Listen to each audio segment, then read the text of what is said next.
Oh iya, selamat pagi. Ya, ya bisa. Jadi eh, saya bisa berbagi sedikit sehubungan dengan apa yang dimaksud dengan merdeka belajar. Jadi yang sementara ini lagi booming dan sementara ini digaungkan oleh pemerintah dalam hal ini Kemendikbudristek untuk kita terapkan di sekolah. Yang sesungguhnya bahwa merdeka belajar itu sudah ada sejak zaman Ki Hajar Dewantara yang kita kenal sampai sekarang, di mana menurut Ki Hajar Dewantara bahwa manusia memiliki tiga jiwa, yaitu jiwa mencipta, jiwa karsah, dan jiwa karya. Itu menurut Ki Hajar Dewantara.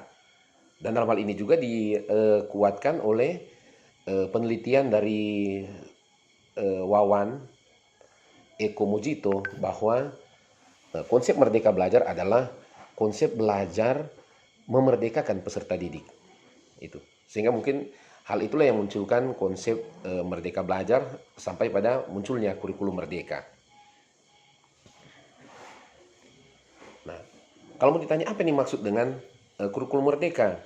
Jadi kalau mau ditanya apa yang dimaksud kurikulum merdeka, di mana kurikulum ini merupakan kurikulum pembelajaran intrakurikuler. Jadi kurikulum ini adalah kurikulum pembelajaran intrakurikuler yang sangat beragam, di mana konten akan lebih optimal agar peserta didik dapat mempunyai waktu yang sangat cukup untuk mendalami konsep dan menguatkan kompetensi. Nah, itu sekilas yang kita bisa dapat atau kita bisa bagikan. Nah, kalau bicara tentang tujuan dari kurikulum merdeka ini, yang sesungguhnya kurikulum merdeka atau tujuan merdeka belajar ini diterapkan yaitu untuk menjawab tantangan pendidikan di era yang semakin kompetitif ini atau di era revolusi industri. Nah, sebelum penerapan kurikulum ini ya yang sudah pasti pemerintah sudah lebih awal dan lebih dulu menyiapkan berbagai sarana penunjang, dalam hal ini juga infrastruktur, teknologi dan lain sebagainya yang kita lihat dan kita saksikan sampai saat ini.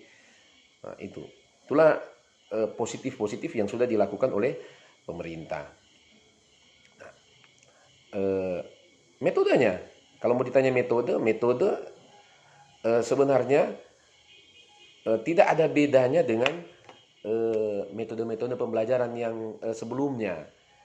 Walaupun memang di sisi lain bahwa ada perbedaan di sini karena mungkin penerapan. Jadi penerapannya di lapangan dalam hal ini dalam kelas. Di sini metodenya memiliki kebebasan untuk berinovasi. Jadi guru diberikan kebebasan dan siswa diberikan kebebasan untuk berinovasi serta belajar dengan mandiri dan kreatif. Nah, ini. Sehingga proses pembelajaran yang dilakukan berjalan lebih fleksibel. Jadi lebih fleksibel dan sangat menyenangkan. Sehingga guru-guru juga dituntut untuk dapat mendidik siswanya sesuai dengan potensi dan bakat daripada siswa tersebut. Itu. Apa lagi ya?